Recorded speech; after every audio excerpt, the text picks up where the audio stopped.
And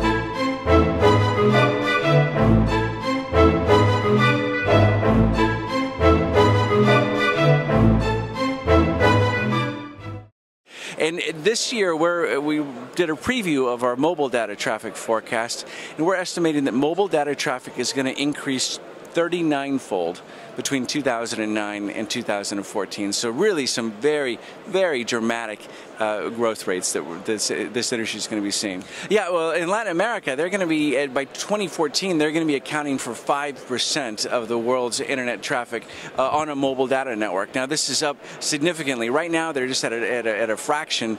They're going to be all the way up to 5% due to some very robust growth there. Well, it means a couple of things. One is that they're going to be seeing loads that are just unprecedented before. I mean, to put this in perspective, in 2014, the global mobile data networks are going to have 40 exabytes of traffic. Okay, this is the equivalent of all the traffic that's ever been across the mobile data network since its inception in the 1980s until today. Conforme la penetración de telefonía móvil rebasa el 100% ya en muchos de los países más avanzados, los operadores y bueno, la industria en general está buscando qué más conectamos, ¿no? Ya la gente está toda conectada y ahora hay que buscar cómo conectamos hasta las piedras. O sea que ciertamente hay un camino importante hacia esta conectividad, a lo que se le ha venido a llamar el Internet de las cosas, ¿no? Cómo vamos a conectar todo aquello que quisiéramos que estuviera conectado, dispositivos, casas, automóviles, etcétera. Entonces hay un claro avance hacia esa parte. So now there are challenges to introduce 4G, and indeed, which frequency are you going to use? And now at the trial, at the first commercial launch, and eventually, what is your target? And you need to migrate your subscribers between the different, bandwidth, without having to touch again and again and again your site, right? So this year, 2009, you've seen great progress for WIMAX. There are many, there are more than 500 networks now deployed commercially for WIMAX, and great progress in many geographies, including U.S., Africa, Eastern Europe. India, of course, is coming up very quickly here. So great progress. Japan, Korea. Many different geographies, and you start to see that the 4G aspects of WIMAX are coming out, in terms of user adoption and different kind of services being offered in the marketplace. Sí, yo creo que tiene que ver mucho con las frecuencias, ¿no?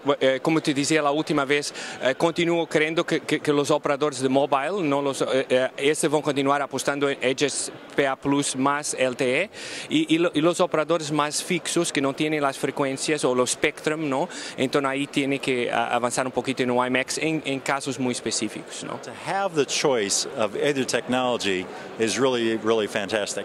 And the advancements in WIMAX in terms of the ecosystem and the developments we're doing, as well as the new products we're offering, is going to allow operators to have more choice about where they deploy and who they serve. LTE is also gaining a lot of traction because that is from a mobile operator perspective in terms of offering high-speed service, broadband service to customers on the go. Yes, indeed. The technologies are extremely similar, so our know-how and expertise and investment in WIMAX is fully transportable to the LTE environment. We also use a software-defined radio, SDR, which allows us, from an architecture point of view, to have a convergence that's very straightforward. And most important, we are very experienced in TDD, but also in FDD. So we have experience in the operation of both bands, which is important to straddle the WIMAX and the LTE camp. I don't really foresee any dual-mode LTE WIMAX networks coming to the market anytime soon. In the longer term, that could happen based on a certain operator's business model, but in the near term, I don't really see anybody operating a dual-mode network with both modes on. Yo creo que en este año, en el próximo año, por lo menos en América Latina, estamos viendo los operadores apostando mucho más en HSPA Plus y después eventualmente mudando para LTE, pero solamente en 2-3 años, ¿no? HSPA is the natural evolution of 3GPP, where the capabilities in terms of the downlink and uplink is extended by higher order modulations and use of antenna, so-called MIMO. Nevertheless, the improvement that we have seen from HSPA, so-called HSPA Plus, which is MIMO and 16.4 QAM, do not seem to be promising, considering the cost that they involve, the performance improvement are not significant. We have had this, we have known this for some time, for 2-3 years, and we've been always promoting skipping HSPA Plus and going directly to LTE. This is what our customer NT Docomo decided to do a long time ago. As opposed to 3G, when we started it, we had a full coverage in mind for it, because at the time service was video telephony. But this time LTE, we've learned the lessons. LTE is only needed for data.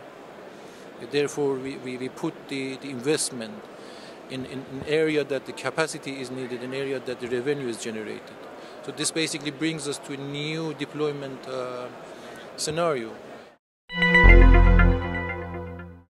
Entonces estamos trabajando también en reducir más y más los costos. O sea que estamos el año antepasado, anunciábamos que estábamos haciendo una iniciativa para lograr que teléfonos inteligentes estuvieran alrededor de los $200. El año pasado dijimos que íbamos a tratar de romper la barrera de $150 y este año estamos anunciando que vamos a romper la barrera de $100. Entonces estamos llevando la experiencia de un teléfono inteligente a teléfonos de más bajo costo, que ciertamente en países de Latinoamérica y en todas las economías emergentes vendrán a ayudar y a incrementar también la penetración de telefonía.